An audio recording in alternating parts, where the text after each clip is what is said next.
Abra sua Bíblia no Evangelho de Mateus, capítulo 7.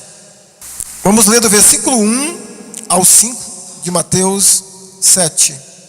Diz assim então: Não julgueis para que não sejais julgados, pois com o critério com que julgardes, sereis julgados, e com a medida com que tiverdes medido, vos medirão também. Por que vês tu o argueiro no olho de teu irmão, porém não reparas na trave que está no teu próprio? Ou como dirás a teu irmão: Deixa-me tirar o argueiro do teu olho, quando tens a trave no teu? Hipócrita, tira primeiro a trave do teu olho, e então verás claramente para tirar o argueiro do olho do teu irmão. Vamos orar, meus irmãos, mais uma vez. Nosso Deus e Pai, cremos, meu Senhor, na Tua presença aqui. Cremos, meu Senhor, na Tua presença em nossas vidas. E fiados na Tua palavra, Senhor, nós pedimos agora, mais uma vez, que a Tua igreja, Senhor, seja sempre sensível à Tua palavra. Que nunca, meu Senhor, o pecado, ou seja, o que for, venha a nos tornar, ou fazer em nossas vidas pessoas que sejam insensíveis à Tua palavra. Nos ajuda a reagirmos à mesma. Nos ajuda, meu Senhor, a termos atitude para praticar a Tua palavra em nossas vidas. Que ela venha nessa noite e possa, Senhor, trazer a mensagem do Senhor aos nossos corações. Te peço isso em nome de Cristo Jesus. Amém.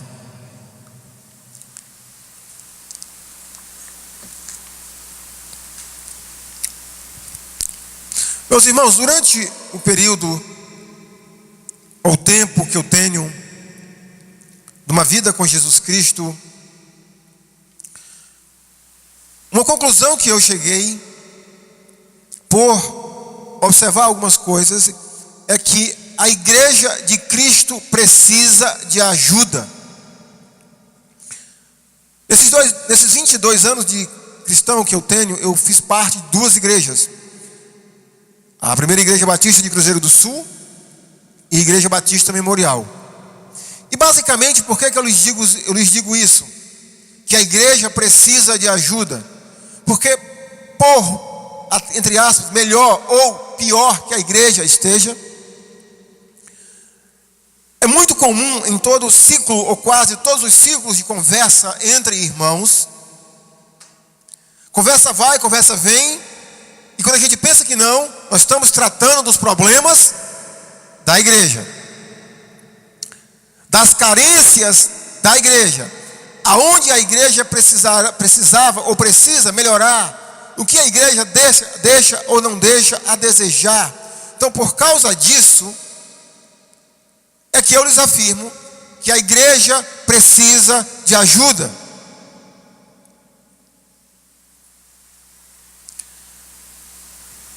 Por um outro lado, quando eu afirmo que a igreja precisa de ajuda, talvez se eu estivesse no seu lugar, eu poderia dizer assim, ou pensar, de fato, a igreja precisa de ajuda. Mas quando eu falo isso, ou que eu ouço essa frase e que eu concordo com ela, a maioria de nós pensa assim: os outros precisam de ajuda. É ou não é? É ou não é? Os outros precisam. Os outros precisam melhorar. Os outros precisam trabalhar. Os outros precisam orar. Os outros precisam estudar a Bíblia. Precisam obedecer. Os outros. Eu não. Parece-me que essa atitude que a maioria de nós temos, creio que pode ter sido uma consequência do pecado. Porque o princípio da Bíblia, a partir desse texto que lemos, é que diante de situações que requerem uma reflexão, que o princípio da Bíblia é o seguinte: olhe para dentro para depois olhar para fora. Vou repetir, o princípio da Bíblia é: olhe para dentro para depois olhar para fora. Cuide de você para poder cuidar dos outros. Inclusive o apóstolo Paulo diz isso naquele sermão onde ele se despede dos pastores de Éfeso, quando ele diz assim: cuidai de vós mesmos e de todo o rebanho que o Senhor vos constituiu como pastores ou bispos. Cuide de você para depois cuidar dos outros. Quando aí eu digo que a igreja precisa de ajuda, e a Igreja Batista Memorial está precisando de ajuda,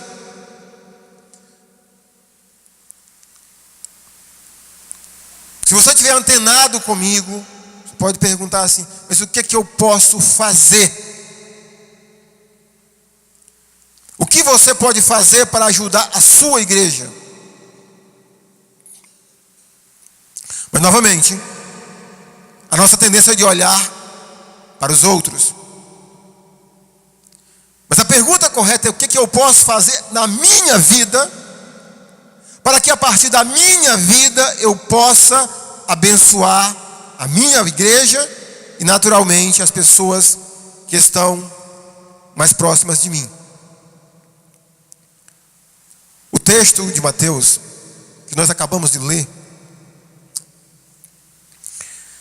ele está dentro do famoso Sermão da Montanha. Talvez vocês não saibam que o Sermão da Montanha se encontra nos capítulos 5, 6 e 7 de Mateus. Parece-me que esse sermão é um sermão só, foi um discurso só de Jesus.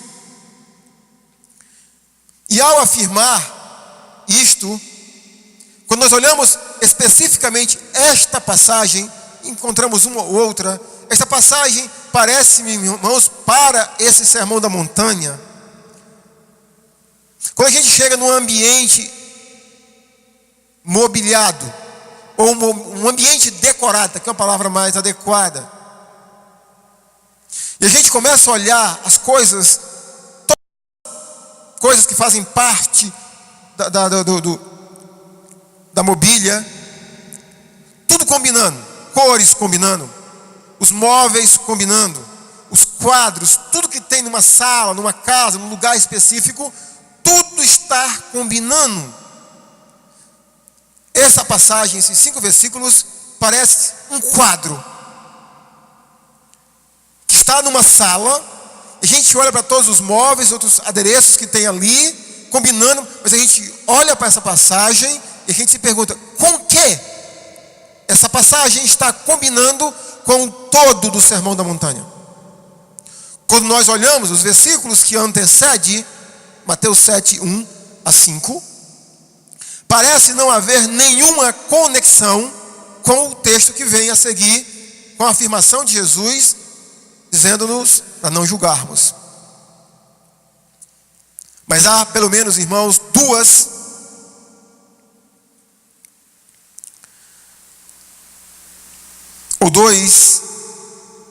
indícios que há uma combinação desse texto com o seu contexto, interna ao Evangelho, ou especificamente ao Sermão da Montanha. A primeira delas é que o Sermão da Montanha enfatiza bastante a justiça do reino. Quando nós olhamos Mateus 5, 17 a 20, a gente vê Jesus dizendo aos seus seguidores que eles precisam exceder em muito a justiça dos fariseus, porque se eles não assim fizessem, de maneira alguma eles entrariam no reino de Deus. Os versículos 25 a 34, inclusive preguei ele na última quinta-feira que eu preguei, há 15 dias atrás. Mais uma vez nós temos uma ênfase sobre a busca constante que todo cristão deve ter na sua vida como prioridade, o reino de Deus. Versículo 33 diz: buscai, pois, em primeiro lugar, a sua justiça, e todas as coisas vos serão acrescentadas. Então, em primeiro lugar, esse desafio que Jesus nos coloca para buscarmos a justiça do reino de Deus, pode nos tornar pessoas extremamente críticas, julgadoras dos outros. Mas há um outro extremo, que a ênfase dentro desse também sermão, a ênfase do cristão ou do discípulo de Jesus de amar ao seu semelhante. Inclusive, no final do capítulo 5, Jesus diz assim, para a gente amar os nossos inimigos. E quando nós olhamos para o outro extremo, olhando para o amor, a gente pode imaginar que o amor pode nos tornar pessoas totalmente ingênuas, simples, como disse Jesus, como as pombas, mas não tendo a prudência da serpente, e nos tornar pessoas que não conseguimos detectar ou perceber, fazer juízo do certo e do errado. Mas quando nós olhamos para o Sermão da Montanha, para os versículos que precedem Mateus 7, 1 a 5, a gente percebe uma ligação muito mais forte externa. Porque depois que Jesus nos ensina o princípio sobre julgamento, Ele nos dá pelo menos dois motivos para julgarmos. O versículo 6, Jesus diz assim: não deis aos cães o que é santo, nem lanceis ante os porcos as vossas pérolas. Espero, irmãos, que quando você lê esse texto, você não imagine que Jesus está falando literalmente da gente está falando com um cachorro ou com um porco. O que Jesus está nos dizendo por princípio, é que nós temos que ter discernimento, termos capacidade de julgar, de discernir, para não dar as coisas santas a quem não quer as coisas santas, a não colocar as preciosidades, os princípios da palavra de Deus a quem não quer. Um pouco mais adiante, nos versículos 15 em diante, Jesus mais uma vez nos manda a julgarmos. Quando Ele diz: acautelai-vos dos falsos profetas. Ora, se Ele me manda ter cuidado, muito cuidado com os falsos profetas, é porque eu e você temos que ter a capacidade, o discernimento de sabermos o que é um verdadeiro profeta e o que é um falso profeta. Tendo dito isso, irmãos, vamos ao que Jesus está nos ensinando. Não julgueis para que não sejais julgados. Aqui nós temos um princípio geral, dos versículos de 1 a 5. Jesus nos diz para nós: não julgue, não julgueis. Entenda que Jesus está falando aqui um não específico, um não explícito. E caso contrário, se nós quebrarmos esse princípio, esse mandamento é pecado, porque aqui nós temos o mandamento de Jesus: não julgue. Mas quando eu leio não julgueis, é natural que a gente pense o seguinte: a Bíblia se contradiz? Sim ou não? Sim ou não? Então precisamos entender o que Jesus está dizendo. A Bíblia não se contradiz. Jesus está nos dizendo aqui para a gente não julgar. Mas no versículo 6 ele diz: julgue. Versículo 15 ele diz: julgue. Que julgamento é este, irmãos, que Jesus está nos proibindo de fazermos? Eu lembro que no início da minha vida cristã, as primeiras vezes que eu participei de disciplinas da igreja com os seus membros, eu não me posicionava. Quando o pastor perguntava quantos estão a favor de que o irmão ou a irmã, por esse motivo, sejam excluídos da comunhão da igreja, levante a mão, eu não levantava. E sabe por que eu não levantava? Porque eu pensava nesse texto. E o meu coração dizia: quem sou eu para julgar os outros? Que julgamento é esse, irmãos, de que Jesus está falando? Essa palavra julgar, na língua original, a palavra krino, tem vários significados, ou dela, tanto na língua, naturalmente a língua grega, como na própria língua portuguesa. E o significado na língua grega não é tão diferente da língua portuguesa. Na língua grega, essa palavra julgar como foi traduzido na nossa versão, significa, em primeiro lugar, condenar. Se colocar na posição de juiz para condenar, para emitir juízo sobre pessoas.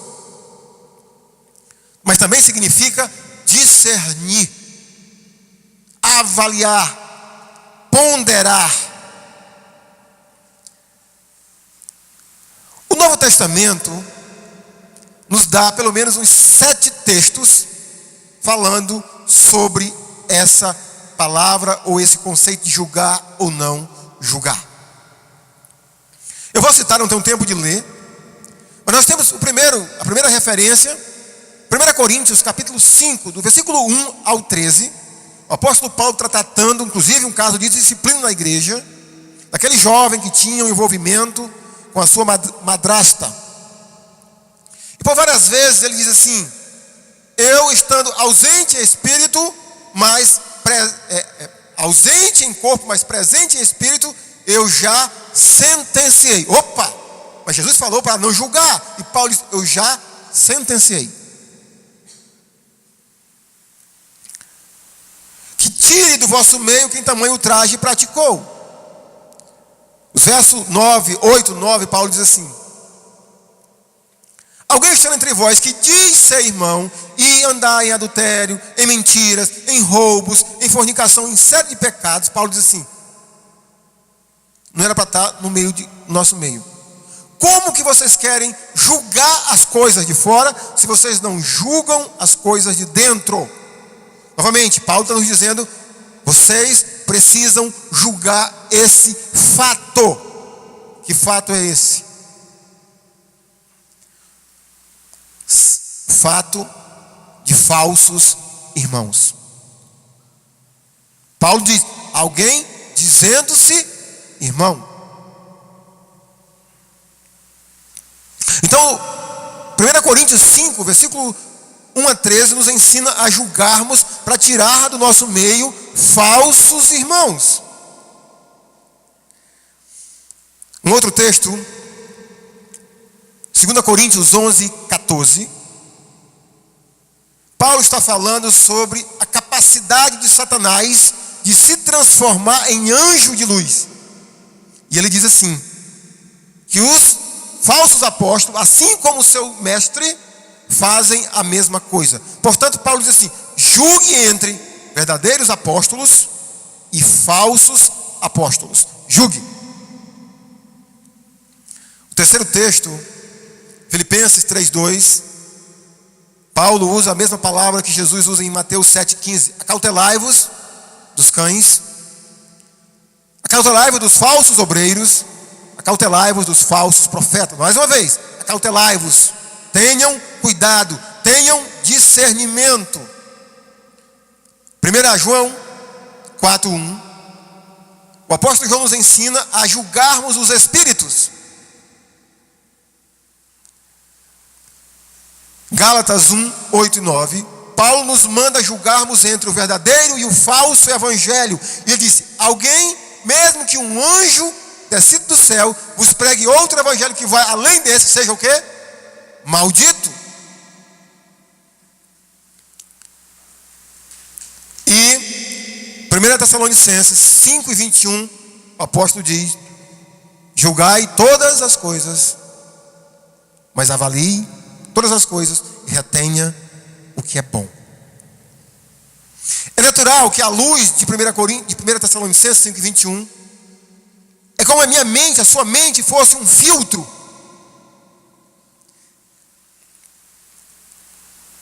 E que a gente precisa julgar todas as coisas, avaliar todas as coisas, mas reter o que é bom. E é natural, meus irmãos, que a tela desse filtro é a palavra de Deus, para compararmos, é de Deus ou não é de Deus.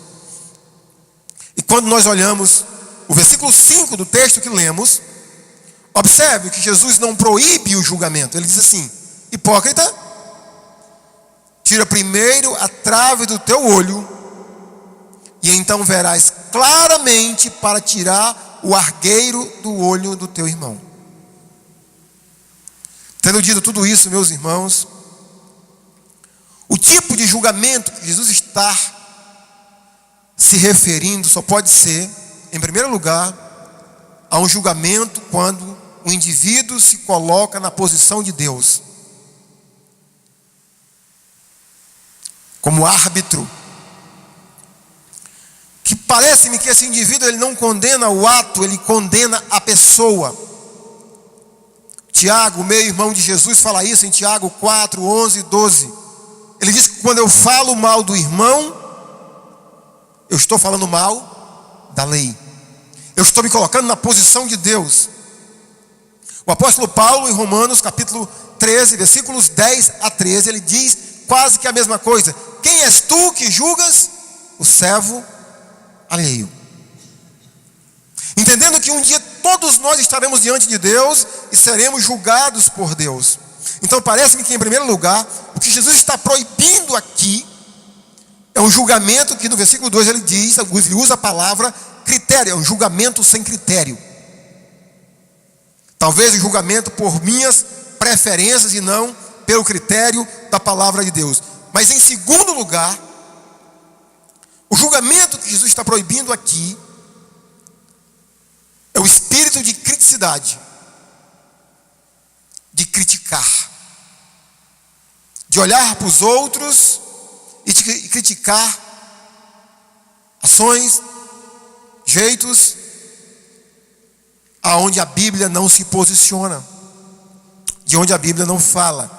Um espírito crítico que nos faz o que Jesus falou lá em Mateus 23: engolir um camelo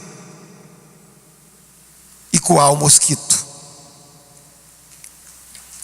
Esse é o tipo de julgamento, meus irmãos, que Jesus nos diz: não julgueis. Mas agora Jesus nos diz por que não devemos julgar. Para que não sejais julgados. Pois com o critério com que julgardes, sereis julgados. E com a medida com que tiverdes medido, vos medirão também.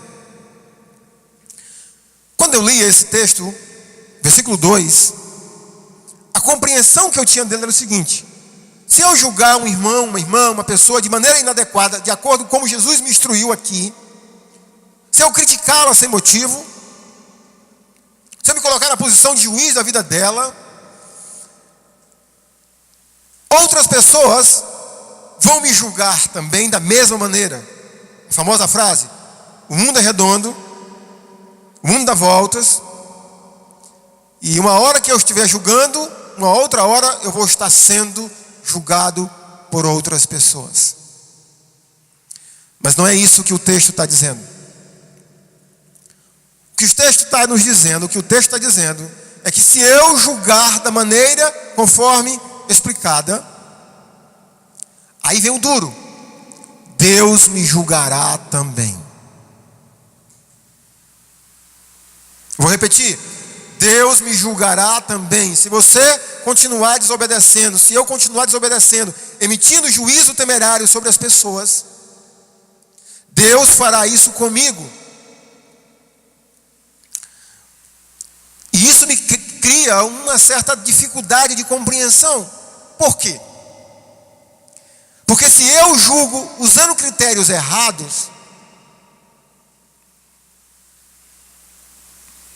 eu não consigo enxergar Deus agindo conforme as minhas ações erradas. E é isso que aparentemente o versículo 2 diz: pois com o critério com que julgardes, sereis julgados. E com a medida com que tiverdes medido, vos medirão também.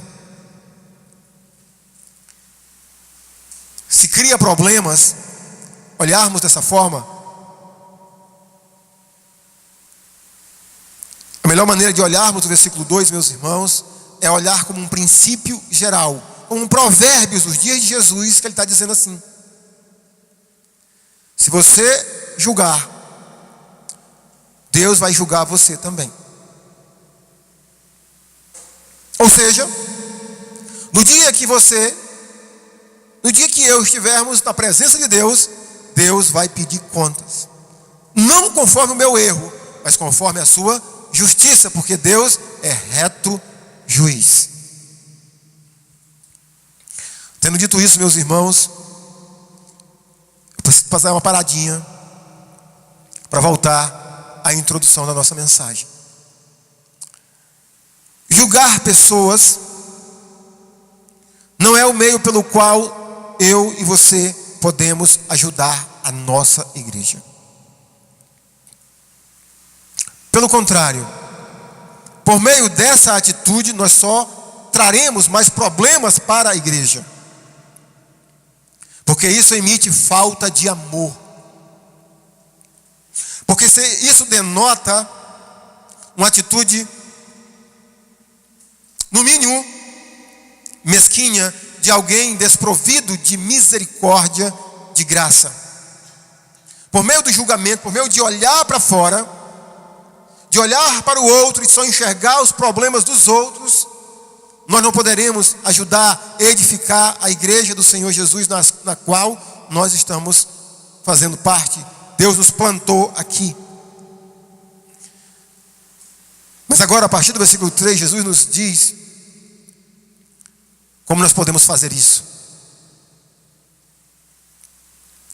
Versículo 3: Por que vês tu o argueiro no olho de teu irmão, porém não reparas na trave que está no teu próprio? Imagino que todos nós já saibamos que aqui, versículo 3, Jesus usa uma hipérbole para nos perguntar uma coisa tão óbvia, ou nos fazer pensar sobre uma coisa tão óbvia da vida cristã e da vida como um todo. É claro que ninguém teria capacidade de ter uma trave, literal, uma peça, mas até quinta-feira passada tinha umas peças, tinha umas longarinas ali. É claro que a gente está dizendo que uma longarina daquela vai pegar no meu olho e no seu olho. E que um cisquinho, de repente, né, vai fazer com que eu perceba isso no seu olho. E eu não percebo, eu percebo um cisco no seu olho e não percebo uma trave no meu. Jesus está nos levando a um exagero de expressão para a gente ter um choque. Traduzindo a pergunta de Jesus para os nossos dias, a pergunta de Jesus seria mais ou menos essa: por que eu critico detalhes na vida dos outros e não resolvo o pecado que há em mim? É isso que Jesus está dizendo para nós. Por que eu só olho para ações dos outros ou do meu próximo, mas não olho para mim? Porque eu não vejo os defeitos dos outros, ou melhor dizendo, porque eu vejo o defeito dos outros e não vejo os meus defeitos. Ele vai nos mostrar isso nos dois versículos seguintes, tanto no 3 quanto no 4. Versículo 4 ele diz: como dirás a teu irmão, deixa-me tirar o argueiro, ou o detalhe da tua vida, quando tens um problema enorme na sua vida. Então, o que Jesus nos leva a pensar, meus irmãos, é que para a gente poder ajudar, abençoar a vida dos outros, é preciso primeiro uma autoanálise. Não tem como não pensarmos em 1 Coríntios, capítulo 11, quando Paulo está ensinando sobre a ceia do Senhor, quando ele diz assim: se nós julgássemos a nós mesmos, não seríamos julgados. É isso que Jesus está dizendo. Antes de qualquer coisa, é preciso que seja feita uma análise, uma introspecção, olhando para a vida da gente, para podermos olhar para a vida do nosso semelhante, do nosso próximo, como Jesus usa aqui, o nosso irmão. E no nosso contexto, quando eu me refiro ao nosso irmão, é o nosso irmão em Cristo. Aqui estão alguns princípios, irmãos, que eu queria transmitir para cada um de nós. Primeira coisa, esses 3 versículos, 3, 4 e 5, nos ensinam que quanto mais crítico eu sou, quanto mais eu vejo detalhes na vida dos outros, mais problemas eu tenho na minha. Eu vou repetir a você: quanto mais eu vejo os pecados dos outros, mais pecados eu tenho. Olha o contraste que Jesus usa: um cisco e uma trave. Quanto mais julgador eu sou, não é jogador, é julgador, mais problemas internos eu tenho. Quanto mais crítico eu sou, mais coisas precisam ser resolvidas na minha vida.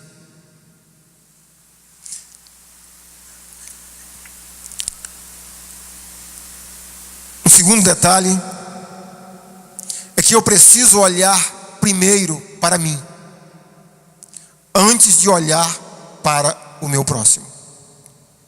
Fazer essa análise interna, para vermos se tem atitudes a serem corrigidas, pecados a serem trabalhados em nossas vidas, antes de olharmos para os defeitos dos outros. Terceiro, quanto mais eu vejo defeito nas pessoas, indica que a minha capacidade de amar está muito pequena. O livro de Provérbios traz esse princípio, e Pedro, apóstolo, na sua primeira epístola, diz a mesma coisa: que o amor encobre multidões de pecados. O que eu consigo entender na prática sobre esse texto, irmãos, é que quanto mais eu amo, menos defeito eu vejo nas pessoas. Mas lembre que isso não significa que a gente tenha que passar a mão sobre pecados, coisas que precisam ser trabalhadas na vida do nosso irmão ou na nossa vida. Não é isso. Mas aquele espírito de criticidade denota falta de amor. Se eu percebo muitos defeitos, eu pergunto: você percebe tantos defeitos na vida, por exemplo, do seu esposo, se você é casada, ou do seu esposo, da sua esposa, dos seus filhos, da sua mãe? Você percebe tantos defeitos assim? Possivelmente não.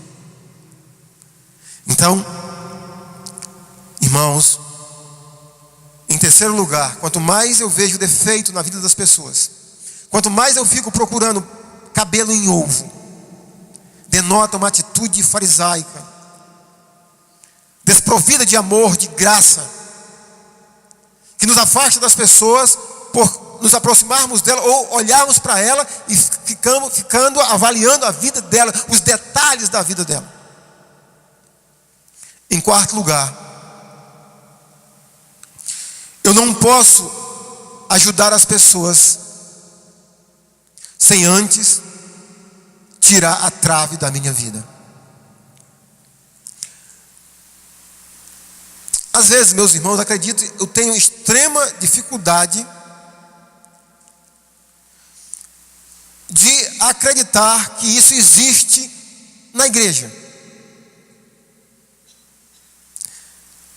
Pessoas que têm problemas de pecado enormes na sua vida,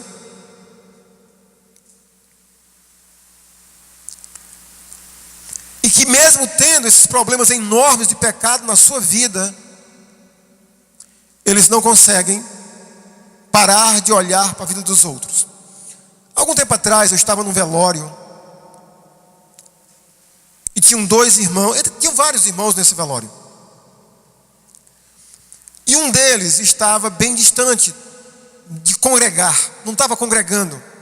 O outro estava congregando. O que estava congregando, irmãos, tinha uma postura de, no mínimo,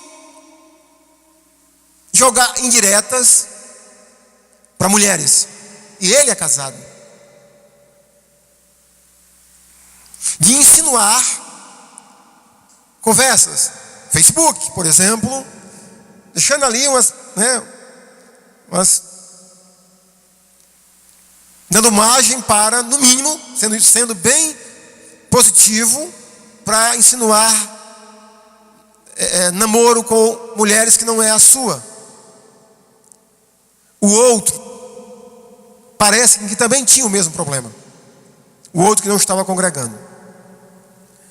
Quando as pessoas foram saindo, e esse irmão que não estava congregando saiu, o que estava congregando, que tinha essa postura também, emitiu um julgamento irônico, mangando da postura do irmão. Eu baixei a cabeça e me deu uma tristeza tão profunda. Porque uma coisa que eu aprendi desde criança com os meus pais, que quem tem rabo de palha não toca fogo no dos outros. Portanto, meus irmãos, ao dizer isso, eu fui levado a dias e dias, naturalmente, a fazer ainda mais uma análise da minha vida, olhar para dentro de mim, para ver se eu não sou uma pessoa que tem uma trave na vida e fica olhando os ciscos na vida dos outros. Portanto, todos nós precisamos ter esse cuidado, porque Jesus ensinou isso. Como Ele ensinou, isso é real em nossas vidas. Isso é real. E em quinto e último lugar, quanto mais eu luto com o mal que há em mim, mais capacidade terei para ajudar o meu irmão. No versículo 5, Jesus fala uma palavra dura para a gente, hipócrita, e aí ele diz assim, tire primeiro a trave do seu olho, da sua vida, e então verás claramente para tirar o cisco do olho do seu irmão. Não tem como não pensar, meus irmãos, que quando a gente estabelece essa luta, como diz Paulo, a carne milita contra o espírito e o espírito contra a carne, porque são opostos entre si. No meu entendimento, não há um cristão que tem essa luta, que já tem concepção dessa realidade, ao ver um irmão passando por uma dificuldade, não ter, número um, compaixão e misericórdia para ajudar essa pessoa.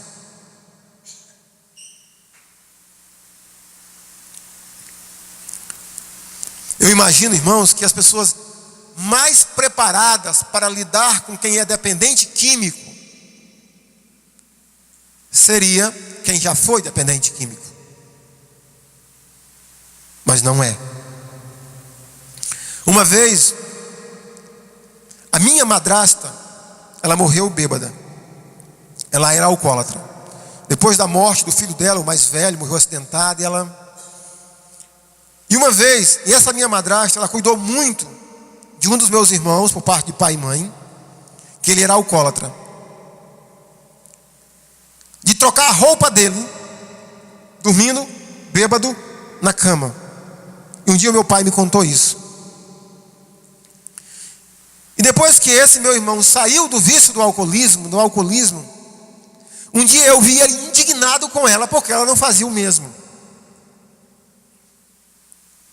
E mais uma vez, a tristeza invadiu meu coração, porque eu pensei, quem era para compreender ela, era ele. Então, meus irmãos, na vida espiritual, eu espero que essa máxima funcione. Quanto mais eu olho para mim, e quanto mais eu vejo, como Paulo viu, miserável homem que sou. Pois Cristo morreu pelos pecadores, dos quais eu sou o principal. Quanto mais eu olho para mim e vejo quem eu sou,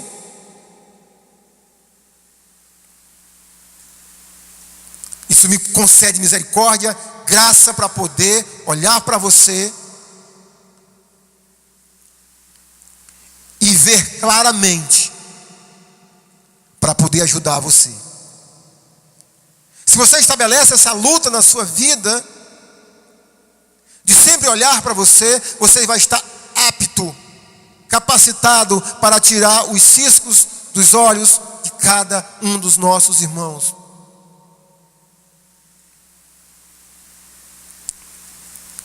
Mas você só fará isso, eu só farei isso, irmãos, se eu, em primeiro lugar, diante de qualquer situação, de olhar para mim.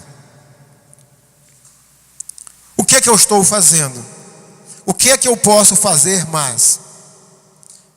E por fim, meus irmãos, diante dessa situação que vivemos como igreja, que temos várias necessidades, eu não estou falando especificamente ministeriais, somente ministeriais, espirituais, financeiras, se é que a gente pode separar uma da outra, é a gente se colocar primeiro.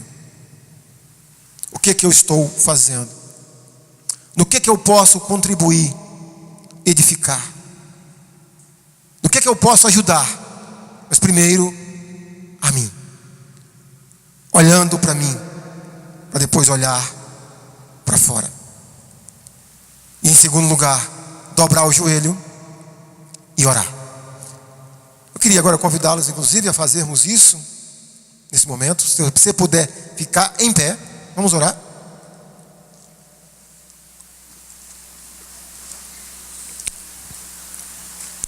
E eu tenho 3 pedidos de oração. O naturalmente primeiro é pela igreja. Quando eu digo pela igreja, estou falando por mim também. A igreja precisa reagir, meus irmãos, em vários aspectos. Mas eu não preciso olhar para os outros, preciso olhar para mim. Você precisa olhar para você. O que é que a partir de nós, que Deus mexa conosco, para que nós possamos estar agindo com atitudes de edificação para a igreja do Senhor. Então, vamos orar pela igreja. A igreja tem muitas carências. Vamos orar pela igreja. Eu tenho mais 2 pedidos, é pela saúde de irmãos. Nosso irmão Almeida, eu nem sei se hoje, como é que ele está, mas ele tem tido problemas sérios de enxaquecas.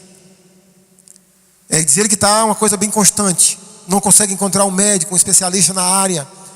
E um homem como o Almeida, quando ele pede ajuda, socorro, o negócio não está mole. Então, eu tenho orado por ele desde a semana passada, ele comentou comigo. E hoje até imaginei que ele estivesse aqui para a gente orar por ele, mas ele não veio. Lembre nas suas orações de orar pelo Almeida, tá? Uma série de enxaquecas. E o terceiro pedido é pela minha prima, aquela que eu pedi alguns meses atrás, tratamento de câncer e de trombose. A situação está grave, ela estava fazendo a quimioterapia em casa, vinha no hospital fazer quimioterapia, voltava. E há 2 dias atrás ela foi internada, nódulos novos apareceram em regiões do corpo. E assim, caso bem grave, bem difícil para a família. Então, o nome dela é Elisângela. Também lembre de colocar ela nas suas orações. Você tem algum pedido?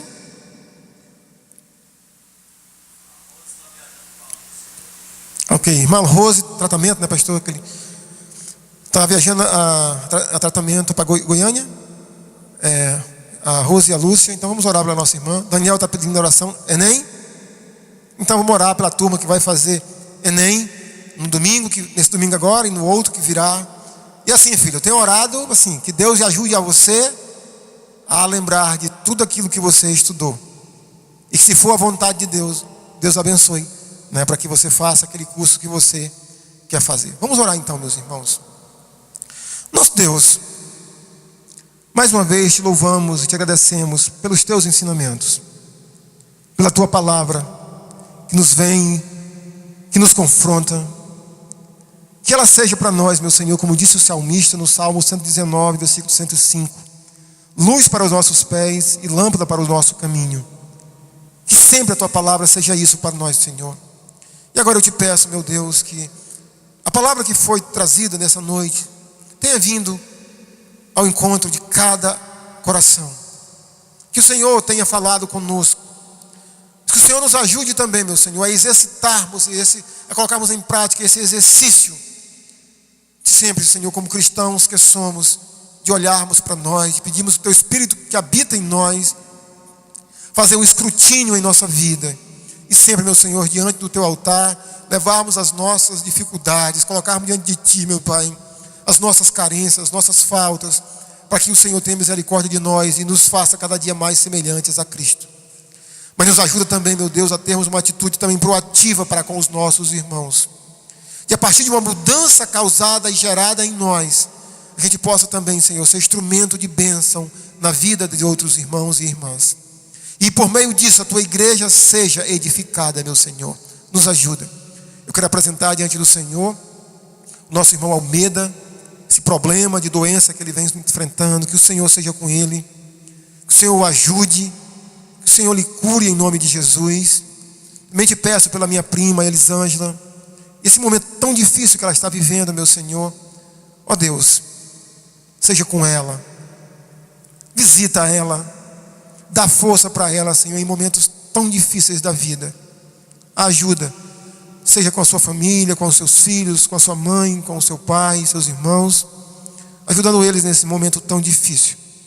Quero te pedir de uma maneira especial por todos os nossos irmãos em Cristo que irão fazer o Enem, e naturalmente de uma maneira especial pelo meu filho Daniel, que também irá fazer isso.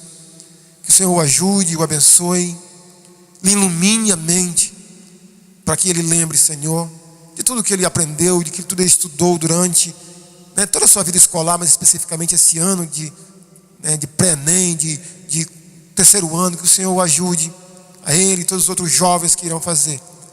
Que o Senhor abençoe aqueles, naturalmente, que buscaram, que fizeram a sua parte, como eu sempre digo. Então, abençoa, Senhor.